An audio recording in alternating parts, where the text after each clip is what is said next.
ചാലിശ്ശേരിയിൽ ലോറിയുടെ ചക്രത്തിൽ തീ പടർന്നു പിടിച്ചത് പരിഭ്രാന്തി പടർത്തി. ചാലിശ്ശേരി മെയിൻ റോഡ് സെൻറ്ററിൽ 7:30 സംഭവം.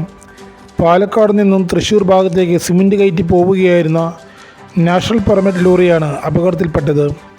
12 ചക്രങ്ങളുള്ള ലോറിയുടെ പുറകുവശത്ത് ചക്രങ്ങളിലൊന്നിൽ തീ പടർന്നു പിടിക്കുകയായിരുന്നു. പുകയും തീയും ഉയരുന്നത് കണ്ട് ലോറി ഡ്രൈവർ ലോറി നിർത്തി ചാടിയിറങ്ങി. ചാലിശ്ശേരി സെൻറ്ററിൽ ചുമട്ടുതൊഴിലാളികൾ ചേർന്ന് വെള്ളമൊഴിച്ച് തീ അണച്ചെന്നാൽ വൻ അപകടം ഒഴിവായി. ഒരു ദുരന്താണെന്ന കാലത്ത് ഇവിടുന്ന് മെയിൻ റോഡ് ചാലിശ്ശേരിയിൽ ഒഴിവായി കിട്ടിയിരുന്നു. കാരണം ഇത് സിമെൻ്റായിട്ട് വന്ന ലോറി പാലക്കാട് നിന്ന് വന്ന വണ്ടിയായിരുന്നു. അതിൻ്റെ ടയറ് അലക്കിയിട്ട് തീയണ്ട് വരാൻ തുടങ്ങി. ടയർ മൊത്തമായിട്ട് കത്തി. അങ്ങനെ യൂണിയൻകാരും നാട്ടുകാരും ഇവിടെ കൂടുതൽ ആൾക്കാരുണ്ടാവില്ല. ഇവിടെ ഓട്ടോറിക്ഷക്കാരും യൂണിയൻകാരും മാത്രം വന്നിട്ടുണ്ടായിരുന്നു. സമയം ഒരു 7 മണി നേരത്താണ്, 7 മണി 7:10 നേരത്ത്. ഓട്ടോറിക്ഷക്കാരും യൂണിയൻകാരും മാത്രം സെൻറ്ററിൽ കാര്യമായിട്ടുണ്ടായിരുന്നുള്ളൂ. അങ്ങനെ എല്ലാവരുടെ ഇടപെടൽ കൂടിയിട്ട് ആ ഒരു വലിയൊരു ദുരന്തം ഒഴിവായി. ചാലിശ്ശേരിനെ ആകെ പൊട്ടിത്തെറിച്ചിരുന്നു. കാരണം വണ്ടി കത്തി, ഡ്രൈവറൊക്കെ ഇറങ്ങി കൂട്ടി, ജനങ്ങളൊക്കെ പരിഭ്രാന്തിയിലായി. അങ്ങനെ വലിയൊരു ദുരന്തം അങ്ങനെ ഒന്ന് ഒഴിവാക്കാൻ വേണ്ടി പറ്റി. അതിൻ്റെ ഒരു സംതൃപ്തിയിലാണ് ഇപ്പോൾ നാട്ടുകാരും എല്ലാവരും.